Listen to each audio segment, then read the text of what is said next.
Hello and welcome to today's Global Safety Report webinar. My pleasure today to be hosting this webinar for you.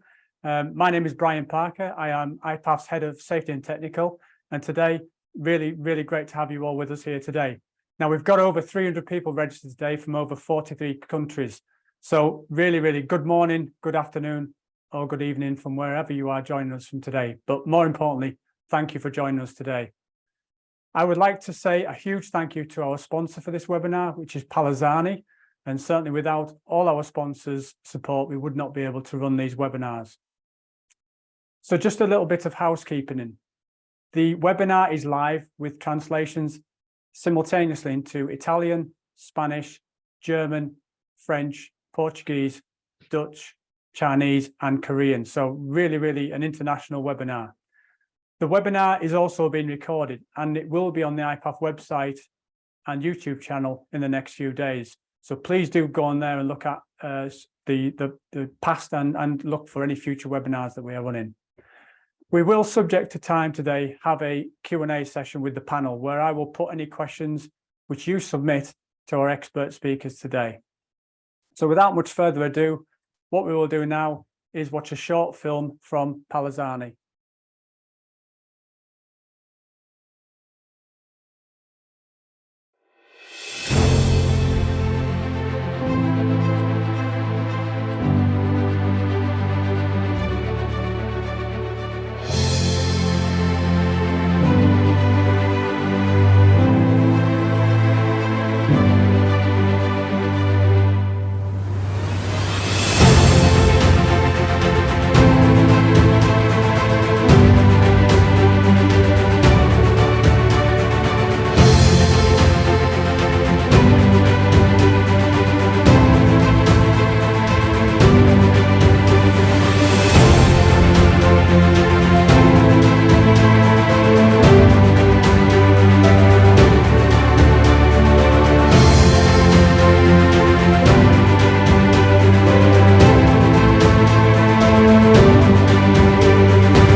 Okay, so thank you to Palazzani for that great intro to the video.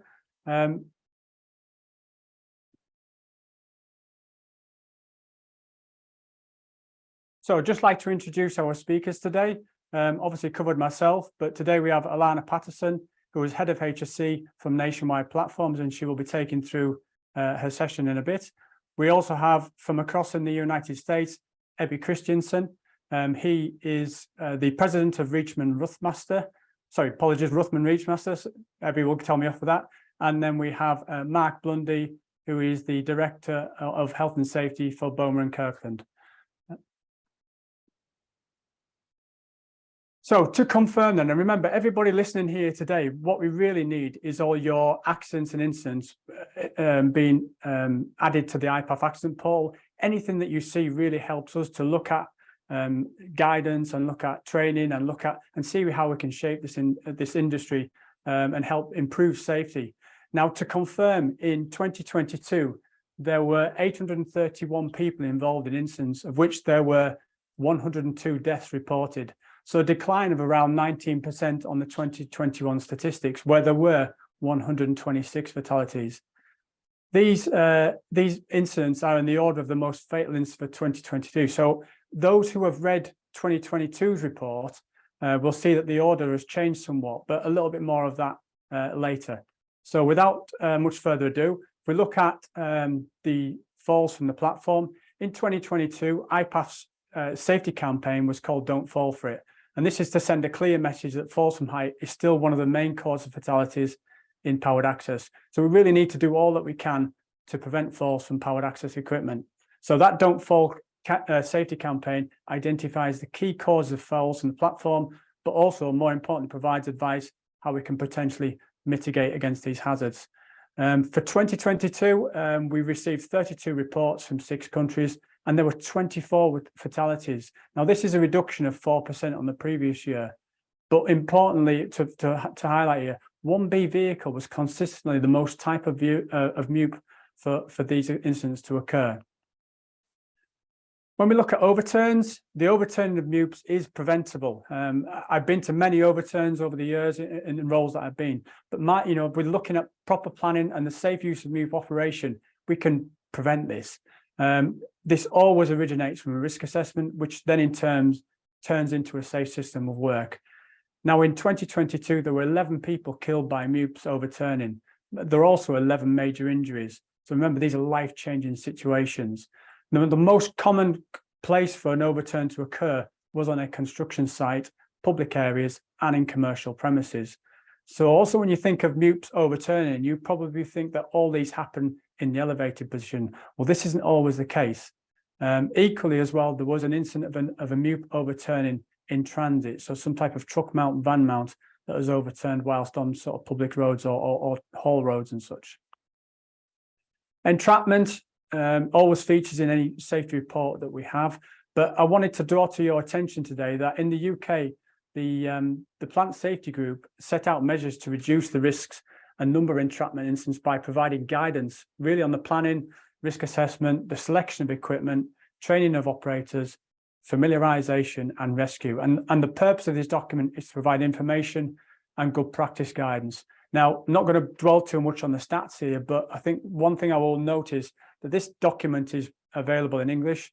So we have agreed now to have this translated into all our languages. So watch out for this. Hopefully it will be coming shortly. And I think this is a really great guidance document that we can look at. Just one little key point there that I'll point out is for in 2022, in past years, 3B, so mobile booms, has been the most common MUP for entrapment to occur over the last 10 years. But in 2022, mobile verticals, are high in that position, so that they have basically now overtook 3Bs. So it's certainly something to look at there. And there are some solutions out there for looking at secondary guarding devices for preventing entrapment. In 2022, for hit by vehicle or object, we saw 11 reports submitted, which was down nearly 27% on the previous year. Construction sector was the most common place for incidents involving MUPs being hit by vehicles or objects. And we've got some fantastic guidance in IPAF in terms of safe use of MUPs in public areas. So do have a look at this because I think this has got some really great guidance on how we can prevent these happening. But again, looking over that types of incidents, construction sites, they are notoriously busy places with a huge amount of simultaneous operations going on. And safely controlling all these operations on site does require planning, the appropriate supervision, and also the operator to carry out their role appropriately. So thinking about the equipment that's working in the vicinity of these types of machines. Now, for 2023, our global safety campaign was released to looking at reducing electrocutions and electric shocks. So we introduced the high voltage campaign. The guidance, we've also produced a guidance. So really encourage you to go to the IPAF website and look at this. This is free for you. It's a great document. And again, very shortly that will be translated into all our key languages.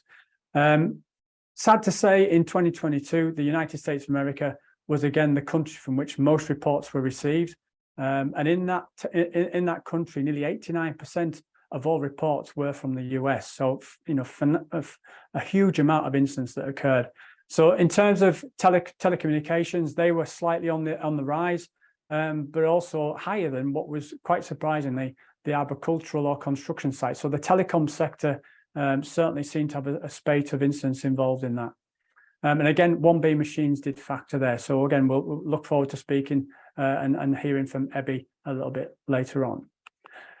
Okay, mute mechanical and technical failures was one of the top 7 fatal incidents listed in the global report for 2022. And we even did an IPAF webinar back in December, I think it was December last year, to prevent downtime and look at implementation of, you know, effective maintenance and inspection programs. Now, this webinar is still available as a free download from our website. It does get a lot of traction, a lot of hits, so please do head over to that. But in 2022, some positive news regarding mechanical and technical failures. Basically, we were looking at this and the reports are down 75% on the previous year.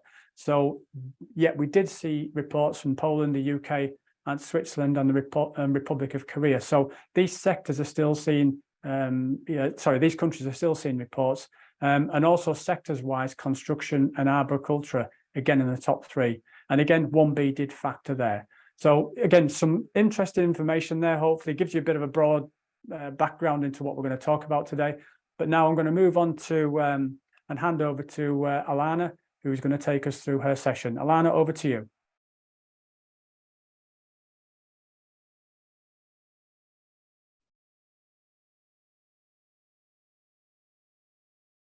Alana, we can't hear you. Sorry, Brian, I forgot to take myself off mute. There you go, that's the mute. Thank you, Alana, over to you, thank you. Hi, everyone. My name is Alana Patterson. I'm Head of HSE for Nationwide Platforms, and I'm going to talk to you today about rental activity. Next slide, please, Brian. So, in 2022, IPAF received 194 reports specific to rental activity in the IPAF Accident Portal. These were from 12 out of the 80 countries that IPAF has members in, and the data indicated that 197 people were involved. Unfortunately, there were 2 fatalities involved in this, which, whilst it's a significant improvement on the number of fatal accidents we experienced in the powered access rental space in 2021, it's still too many. Due to the mandating of the accident reporting portal by the UK Country Council, 89% of these reports originated from here in the UK. It's encouraging that we are getting reports from other countries, but the report numbers are still very low, and I think we can all agree with a small amount of effort here of IPAF's International Safety Committee, and I would urge all rental companies across the globe to start reporting their data to provide us with more accurate information and a more accurate overview of what the safety issues are within rental companies across the globe. Next. So in 2022, the data indicated that collision with an object or a person is now the most common reason for major or minor injuries in the rental sector. It's likely that these types of incidents occur when the machine is being operated and drives into a fixed object, such as a building, a person, or even an obstruction when the area the machine needs to be manoeuvred through is not completely clear. Rental companies go to great lengths to ensure suitable space is available to move machines around in our own locations, but we don't always have that luxury on our customers' sites. And as much as possible, we ask that our customers consider this and provide a safe route for the machine to our delivery vehicle, or ensure that the machine is in a suitable location close to the collection point to prevent this from happening on their sites, and ensure that our people always walk the route first. Some of these incidents also occur when the machine is being operated where the control box is being used in pedestrian mode. That means that the operator is not inside the basket, they are actually on the ground alongside the machine. Pedestrian mode is generally used for specific reasons, when the risks are greater to the operator if they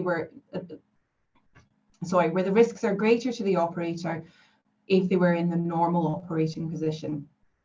And an example of this is moving a machine through a doorway with restricted head height. Mobile control box leads vary in length. Some will allow the operator to stand further away from the machine than others. However, some leads are shorter in length, which means that the operator, driver, or engineer has to stand relatively close to the machine, which is not ideal because we want them to be a safe distance away. It is imperative to ensure that the mobile control box is correctly orientated round to the way in which the machine is going to drive, and that you have sufficient space around you so that you are not going to be crushed or pinned against another object. Further advice and guidance can be sought by utilising the IPAF Toolbox talk that is available on their website. As Brian said, there are many free guidance documents and toolbox talks available on the IPAF website, and I would urge you to go look at them. Next.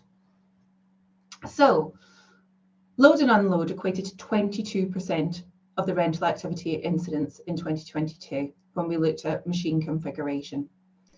Loading and unloading of machines is a high-risk operation for any rental company when you take into account the complexities of the operation, particularly with the hundreds of different machine types that have to be delivered and collected to our customers' sites by the rental companies.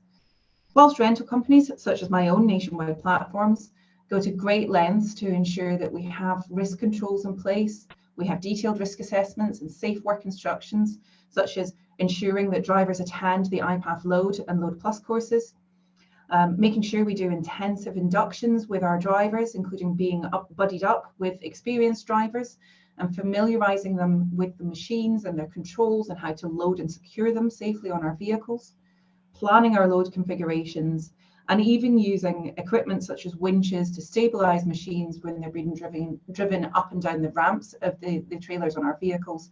Incidents are still occurring, as we can see from the figure that I've just relayed to you.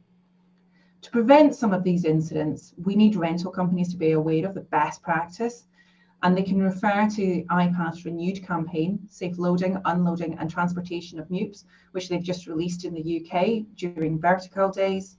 But we also need our customers to ensure that when we are delivering and collecting machines from their sites, we have a safe location to do this. This operation preferably should be done off the public highway with suitable ground conditions and free from obstruction and interface with others where possible. Next.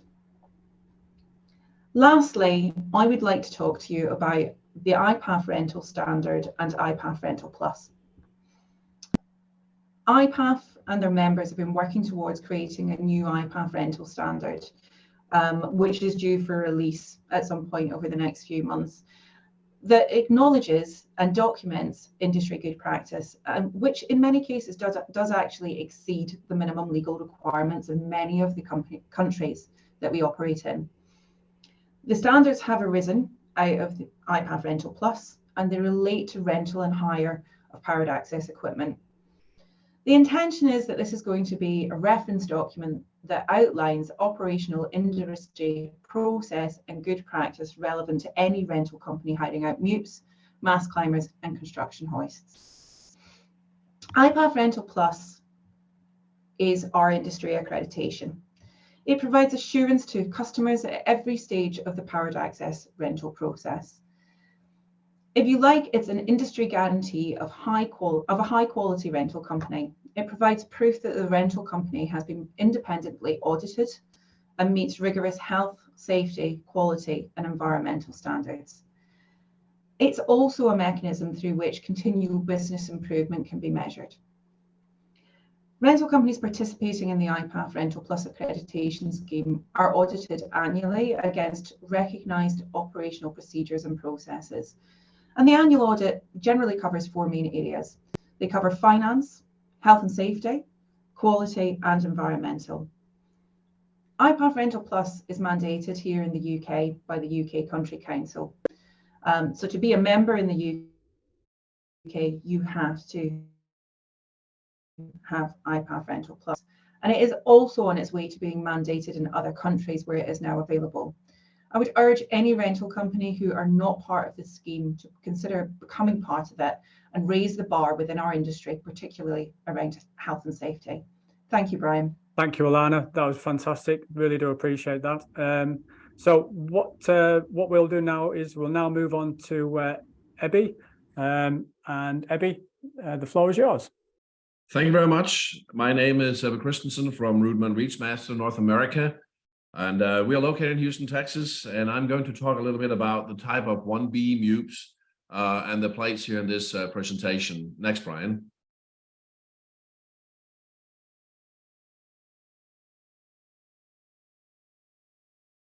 Thank you. So before we start looking at the safety issues, let's first talk and take a little quick look at what makes up this group. It's the most comprehensive group that includes lifts from the smallest to the tallest. So there are mainly 4 main types of MUPs in this category. The truck-mounted lifts, the van-mounted lifts, the self-propelled compact lifts, which is often referred to as compact lifts or spider lifts, and of course the trailer mount lifts, also referred to as tow behinds in certain parts of the world. What all these different types of aerial lifts have in common is the fact that they all require outriggers for stabilization and safe use. So none of them can offset their reach capabilities with the weight. So they're all requiring the proper use of outriggers and outrigger pads, which is a part of the use of these machines. Next. On the truck-mounted category, we differ between the small units under 3.5 ton GDWR and above. The below 3.5 ton group offers work heights from about 15 to 26 meters, and for most countries requires no CDL or commercial driver's license. This has made them very popular in the rental markets for both professionals, but also so-called DIY, which is the do-it-yourself segments, which represents a challenge when we're talking about the training here. In the US, the CDL limit is much higher. We at about 11.8 tons. So here in the US, the segment allows for larger units up to 33 meters use without CDL. Next. The large truck mounted categories starts at about 33 meter and goes beyond 100 meter work height and 42 meter side reach. So we're talking really big machines here. They typically cater to the professional market segments, and thankfully that generally enjoys a higher level of both product and operational training. Next. The van mounted segment offers actually both below and above the 3.5 ton segments, depending a little bit on the work height, which range from 11 to 17 meters. And it's a very popular concept, in particular Europe, not so much in the US yet. And first and foremost, the utility segment seems to use these type of equipment very much. Next. The self-propelled compact lifts or spider type lifts is actually globally one of the fastest growing categories, in particular for the track-based units. But the 1B type here actually includes both the wheel-based and track-based units. And for a good part of the manufacturers in the market, they are offered with both battery and combustion engines as a power solution, so they can be used in and outdoor. Next. Finally, we have the 1B group also includes the trailer mounted, which we just talked about, which is typically work heights from about 12 to 26 meters. They are very much used for light duty work, and for the lower work heights, it caters quite a bit to the rental market and the DIY market again, whereas the taller unit seems to be worked more on the professionals. Next. So let's take a look at the overview accident statistics here with the 4 main indicators that's listed here on the screen. And thankfully, the arrow shows the right directions, although some of them are concerning. So we have 61 reports received, which is up about 12%, coming from 12 countries, which also is up about 9%. On the downside of the arrows, thankfully, we have about 12% less accidents with 67 people involved in accidents. That's still a lot. And we have a 66% decline in fatalities, yet we are still looking at 47 fatalities. So while the direction is positive as far as fewer incidents and fewer fatalities, looking at the last number, it is still a terrible high number that mandates a strong effort for better training, as was talked here in the beginning of the presentation. In 2022, the USA submitted the most reports for incidents involving 1B type MUPs, with 32 reports in total, which was about 48% of the total number received. that represents a bit of a paradox in the sense that when compared to Europe, the 1B type MUPS is still an emerging category here in the US and North America. So proportionally, Europe should have counted for the lion's share of these reports. Additionally, the Republic of Korea submitted 19 reports and the UK submitted 4 reports. As was said earlier, the most common industry sector for incidents to occur involves 1B type MUPS is the arboriculture, or as we call it here in the US, the tree care industry, closely followed by construction and then facility management and maintenance. In 2022, arboriculture or tree care accounted for about 27% of the total number received with 18 reports. 16 incidents happened in the construction, which accounted for about 24%, and 9 reports from the facility management and maintenance, which was about 13%.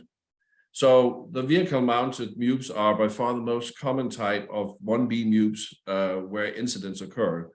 In 2022, there were 60 reports involving 1B vehicle type MUPS, which is about 90%, 90, that's 90%, not 19.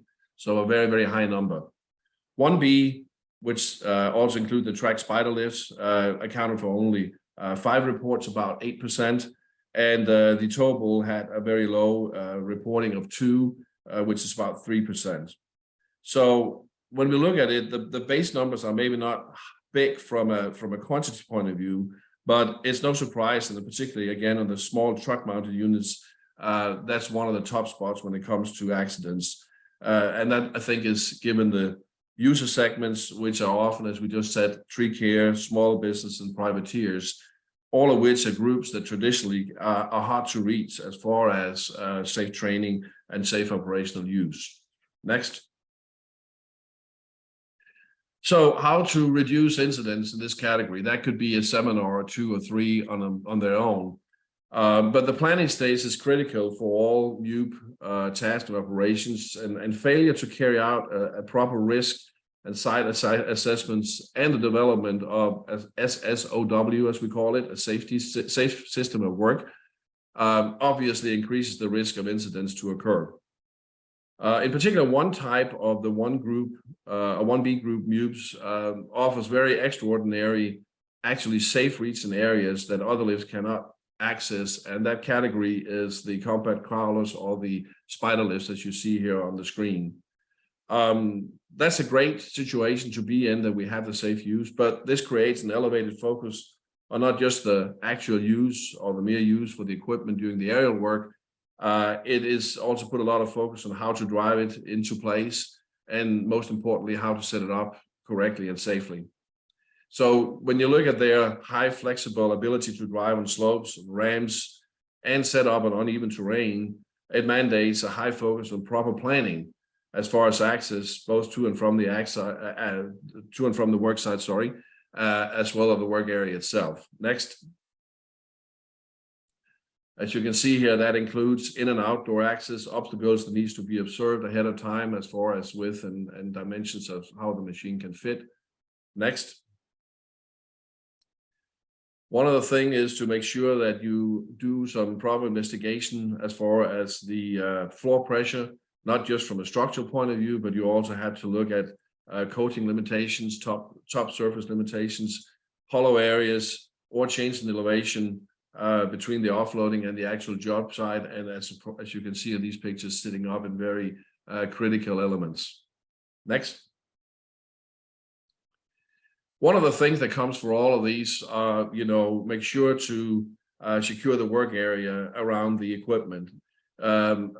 This particular 1B category actually is fairly small despite their reach capabilities. So in many situations, for some reason, they can be hard to see out in the working environment.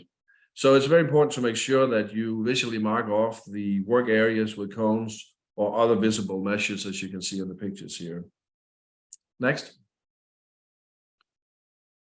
As I said, we could speak a long time and fill a whole seminar about how to reduce these incidents. But as I said in my introduction remark, what's common for this work group is that they all use outriggers as stabilization factors. So a very, very important precaution is whenever you use a 1B category MUPE, is to use both outrigger pads, even if you're on solid floor.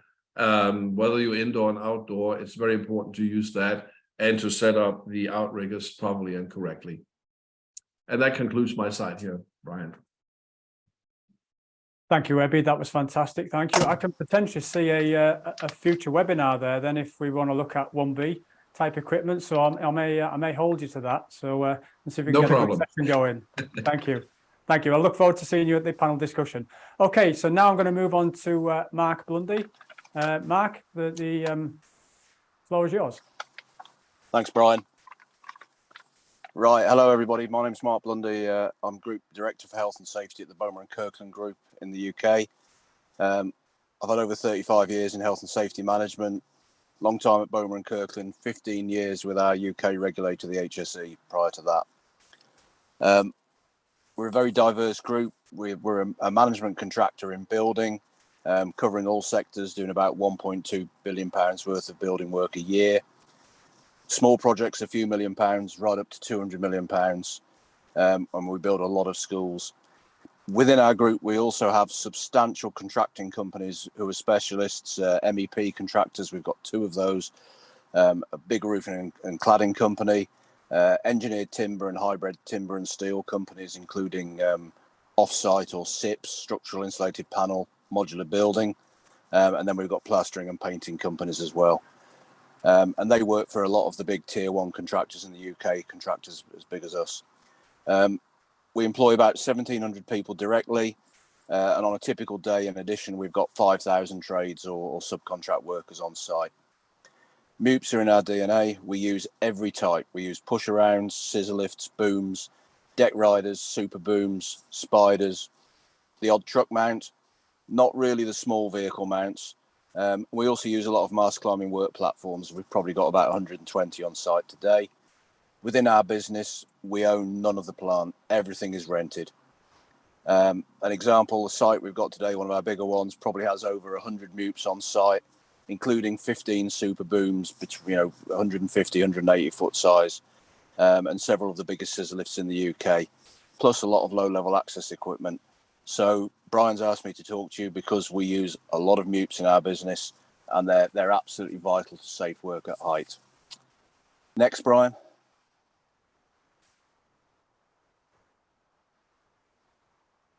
Right, so our approach to managing health and safety is serious, and MUPEs are part of that. Things don't always go to plan. We try very hard to make sure they do, and part of that is how we manage incidents, investigate incidents and prevent future incidents and share lessons learned. The safe operation starts through the procurement and selection of the right specialist contractors and the right plant, the right people on our sites who are trained, properly equipped for their tasks. We want our sites to be organised so the ground conditions and the activities are safe and coordinated for everyone working there. We check on compliance with our rules and we enforce our rules. We have very clear procedures as shown on the screen on the left and some of the headings. They're based on regulatory requirements, industry guidance, and additional controls from things that have happened to us. In the UK, we're aggressively regulated by the HSE, particularly with respect to work at height. The penalties for a business our size run into the millions of pounds, and they're a serious threat. Things that OSHA and other regulators would permit, we're just not allowed to do. So this is our approach, and you can see the headings and things that matter to us. Next. So the safe plant, that's absolutely vital. Picking the right plant with the right additional things. We use spiders, deck riders, and super booms, which can be a bit unusual in some aspects, but they're common to us, and we plan their use in detail. We adopt innovations. We look at things like secondary guarding, deck riders, handling attachments for scissor lifts and for booms. We make sure every bit of kit that comes on our site has a current statutory test or thorough examination, which is a 6-month requirement in the UK. We book them in. And you can see a couple of the documents and the sticker in the slide there, and we check that they are re-certified when it expires, and all our users are required to do daily and weekly checks and manage breakdowns. Next. So ground conditions, the site, having a safe place, absolutely vital. It must be suitable. We do what we call temporary works designs and checks, even for the stone that we put on the ground, to make sure the ground is good. We also try and ensure that operators don't go out of bounds. And the bottom left picture shows somebody on a site where we've engineered the ground. They've gone off the engineered ground and got 135-foot boom lift very stuck.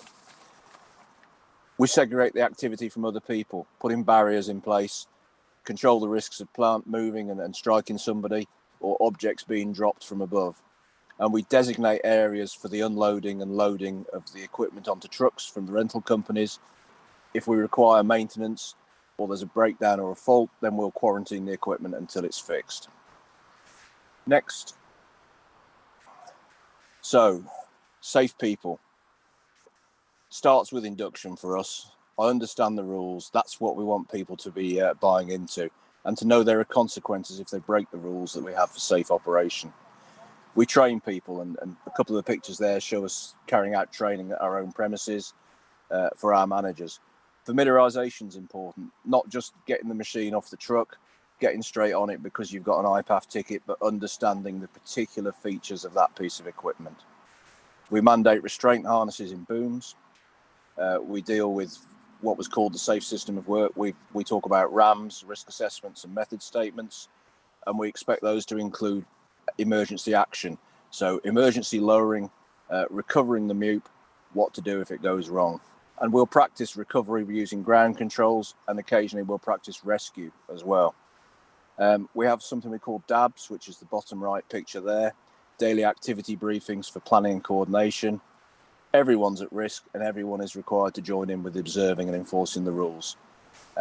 Particular risk operations that we'll plan for in detail would include if we have to exit the carrier from a scissor lift or a boom at height, and that is quite a scary thing for us.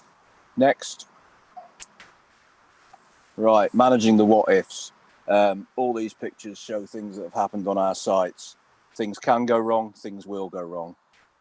In our business in 15 years, we haven't had any electrocutions, which is quite a high category in the reports. Entrapments, before 2010, we had, in fact, 15 years ago, we had a fatality where an untrained operator who was not authorised to use the equipment took a key and trapped himself against the structure of the building, and that's the diagram in the bottom left. We get hands crushed quite a bit, and we've had 2 other serious entrapments, including the one shown in the slide where somebody went over a mound of earth and hit a structure.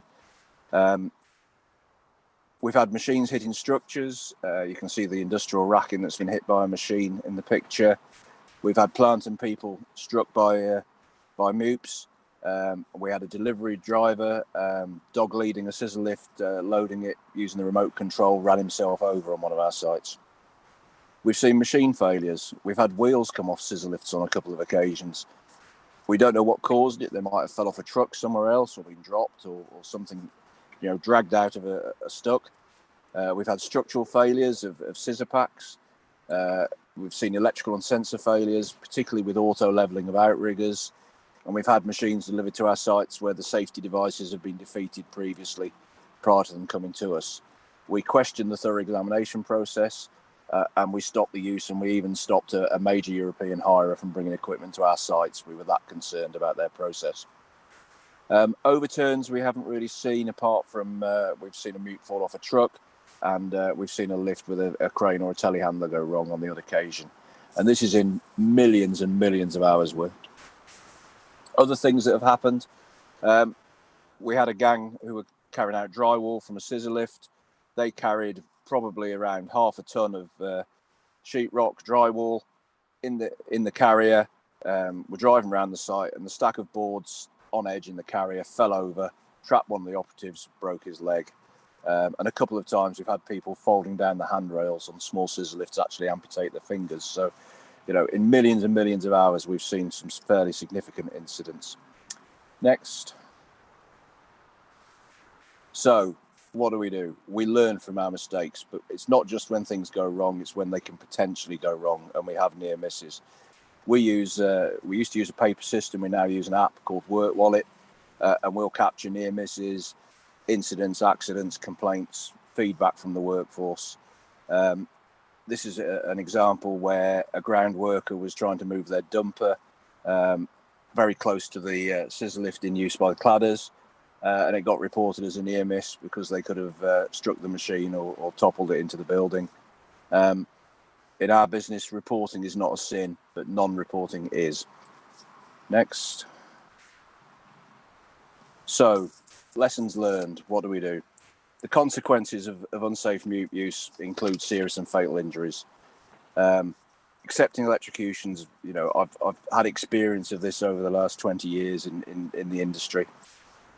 Reliable suppliers, reliable equipment are important, as is their response if we have an issue with the equipment.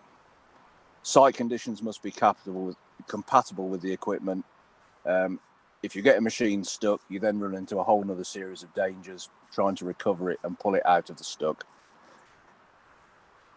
Train people in a boom, harness to the carrier. If you don't wear a harness, you get a red card on our sites. You don't come again. Key control.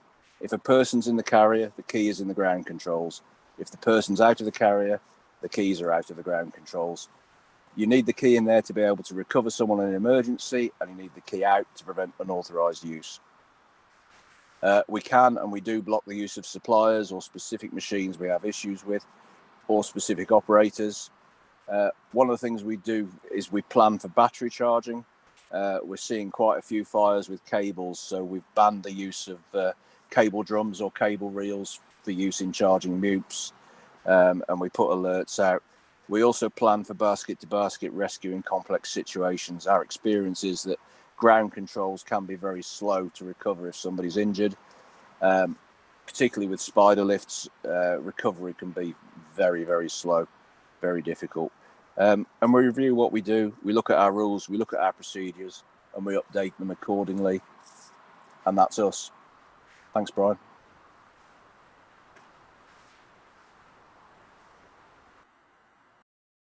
Thank you, Mark. That was great. Thank you. And certainly great to see some examples of real tangible information there from actually carrying out the role on site. So now we move on to our panel debate. And this is really the opportunity for yourselves to ask questions to our panel. If anything that you've seen during the discussions whet your appetite. But certainly, I think first and foremost, you know, we often we prepare the global safety report, and we do it very much in isolation from the information that we received. All that information and any actions that come into the portal are then anonymized and confidential. So any names of businesses, individuals, or any products are removed. So very, very important for you to understand that. But we then look at is what is the big issues in the industry and how can we look at this and how we can try and sort of mitigate that going forward. So now we're just going to move on to some questions. And first of all, I'm going to start with Alana. Alana is the Vice Chair of the International Safety Committee, very shortly to take the chair, of which I'm really looking forward to. But Alana, I noticed on your presentation, you mentioned difficulties with loading and unloading on customer sites. Can you just elaborate on what are some of the common issues that you see? Thanks, Brian. Yes, I can. It is something that we get regular complaints from our delivery drivers about, in all fairness. You know, delivering to industrial settings where they're very well set up is quite easy. You know, generally we know what we're going to find, but a lot of the time we're delivering to quite transient work locations, particularly in the construction space. You know, our drivers could be delivering to a school that's at the bottom of a residential street with lots of vehicles either side, and even getting to a safe location to offload or load the machine is quite difficult. Very often we find that we'll get to a customer's site and there isn't anywhere off the public highway to load and unload, which means that our drivers have to think about how they configure the truck to make sure that it's facing oncoming traffic rather than the other way around, to minimize the risk of a vehicle driving up the ramps of our truck, which I know many of the rental companies have experienced in the past, which is why we do that. We've very regularly experienced having to load and unload in locations where the ground conditions aren't ideal. You know, you deliver to a construction site and there isn't a hard standing to load and unload on. You know, lighting levels, we're not always delivering and collecting in the hours of daylight. Sometimes the lighting levels are not ideal. So you can see that there are a number of various different issues, and I've only named a few of them. I think that the list is quite extensive, and I would certainly ask our customers to think about the spaces where they're asking us and other plant providers to load and unload equipment. Thank you, Alana. So, and that's a great point. The great points you make there. I suppose what I'll do now is throw that to Mark. You're at the sharp end, the buildings. What's your view on providing, you know, a safe loading and unloading area for, you know, the rental companies? Yeah, I think our experience, Brian, is you've got to do that. You can't expect people to work off the truck and in the highway. It's very much on us to provide an area where we can get the equipment in, and in our business we want the equipment frozen, parked until we've had a chance to check all the paperwork and let it go to work, and that the operator's trained. So it's important we plan for it. Okay, thank you for that, Mark. Obviously, in terms of the report, we have got a structured focus this year on the 1B or the static boom type category. Yes, Abby, we did look at, you know, nearly 90% of the reports were from the US. I suppose my question being to you is, you know, not all of them are going to be, technological improvement that cause it. Some of these are going to be because people have carried out a failure, they've climbed over the guardrails, they've been ejected from the platform. So I suppose my question to you is, you've been in the industry a long time. What's the most technical improvement that we've seen in the 1B static boom category over the years? I think one of the big things that has really improved safety is on 1B category is that today most of the equipment are using canvas steering systems, which is allowing for a lot of sensors of different kinds that we didn't have in the past. So in many ways, you know, the machine has now the ability to think ahead of the operator in a lot of situations we didn't have in the past. And that can be anything from proximity sensors to, monitoring the outrigger pressure at any given time to make sure there's no changes in the ground circumstances. And we also see, for example, now we're talking about, you know, the high fatality numbers in the US, and electrocution is definitely one of them. We also see today that you have systems that you can incorporate that once you get closer to or too close to a power line, you can integrate that system into the machines today to not only give a warning, but actually shut off the machine as far as moving further closer to the danger. And those are the things that we both see right now, and I think we'll see in the future will have a great impact. Now, of course, as you said, you know, also accidents happen because people are doing stupid things. And a comedian over here said you can't fix stupid. That's probably a part of it as well. But I think more importantly, the level of training here in the US is still, I think, lacking the overall, also legislation-wise, support that you see in a lot of other countries. So there's no doubt about that. The training side of it is also still a key factor in reducing these not only fatalities, but the incidents overall. Okay, thank you, Abby. Great. Thanks very much for that. I thought Mark made a very nice comment earlier, and I said I think one of the things was in our business, so in Bowmer and Kirkland, reporting is not a sin, but not reporting it is. How do you encourage and enforce this mantra across your business, please? We just keep trying. We've been doing it for a long time. Part of it is that we try and have a just culture where, you know, if you raise an issue, it's valid. You know, we'll respond to it. We want people to know that we're listening and we'll deal with it. And I think the workforce communications, the daily activity briefings, everything we're about is making sure that the workplace is safe for anyone who can be affected by the work, and people respect that and they buy into it. And any complaint they've got about anything in the workplace is taken seriously.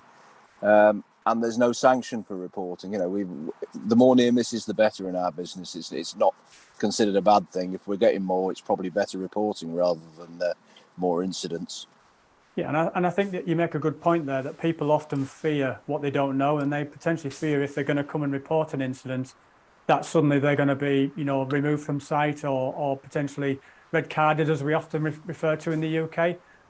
One thing I will mention is the IPAF EPAL app does allow, and the website does allow for anonymous reporting. So if you do see any incident in terms of mutes, powered access, mast climbers, hoists, etc., you can report these anonymously to IPAF, and we do receive these. So these are certainly welcome reports. So we've got a question from Jim. What has been done to increase action reporting across the industry? So Alana, can you elaborate on that? What are we doing?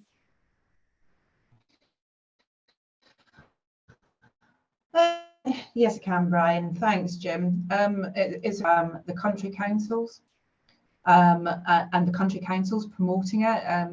Here in the UK Country Council mandated it.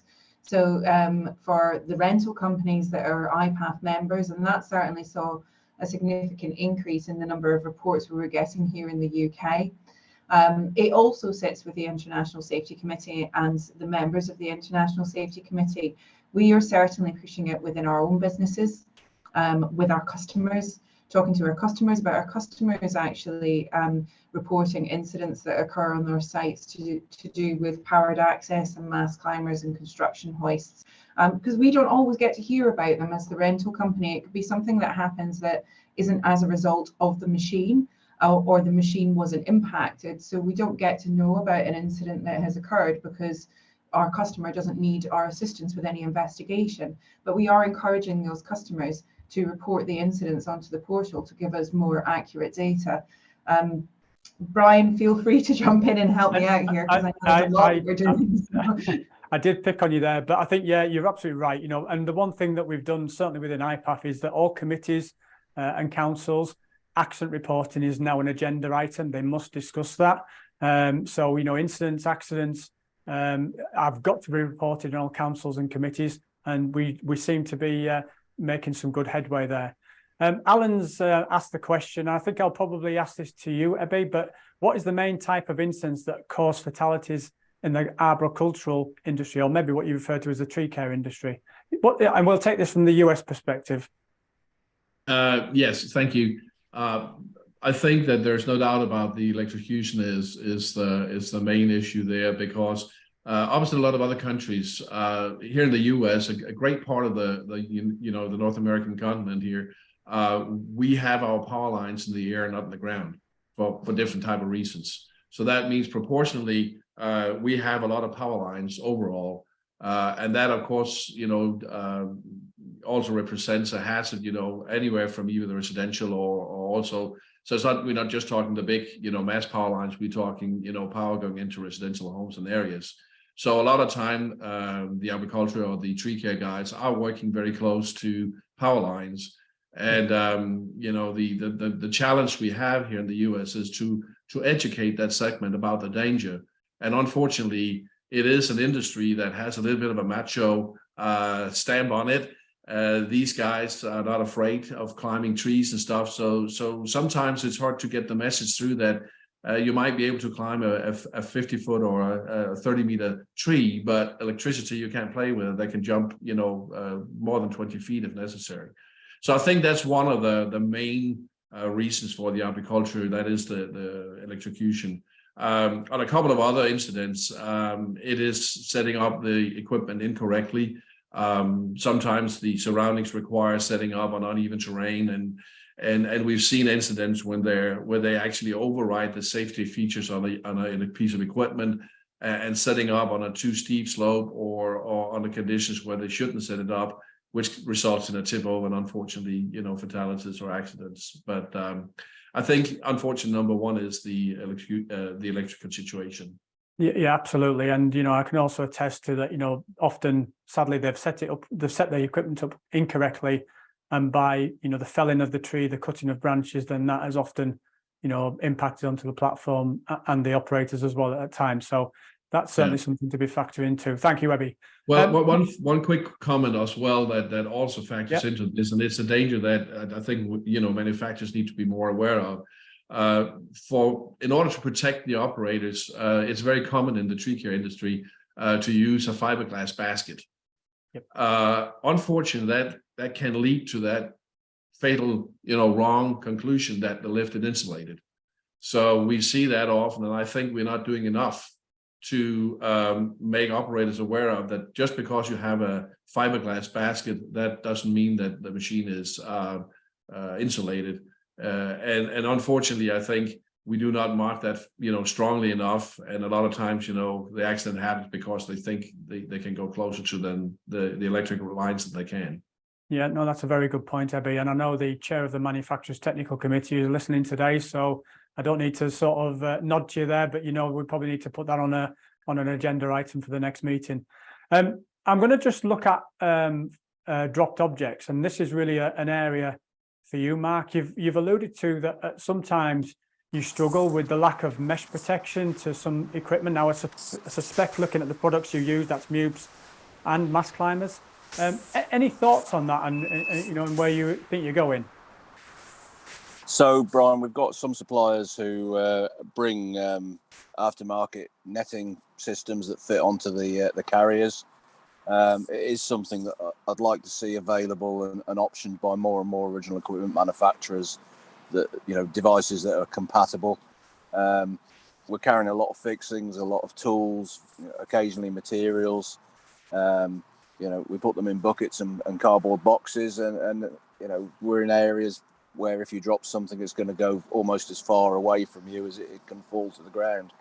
The higher you go, the further the sort of liability zone. So, it would be good if there was something that was proprietary rather than improvised and provided better protection for everyone. Okay, Mark. Yep, no, that's a good point. And I do know there are some IPAF members who do provide some solutions. Yeah. So do please look on the members page of IPAF, and you may see some solutions on there that may help. I'm conscious we've got a couple of questions in there. So what I'll aim to do is look at them in isolation and respond back after the webinar, if that's okay. Now, the Global Safety Report will be available in multiple languages. And one thing, and I'm really, really pleased to and hopefully I can move my slide on, is that the latest Global Safety Report is now live. So please do log on to the ipaf.org/accident page. Let's read this and download it. And we do, the Safety and Technical Department of IPAF, we're working for you. We're trying to prevent incidents around the world.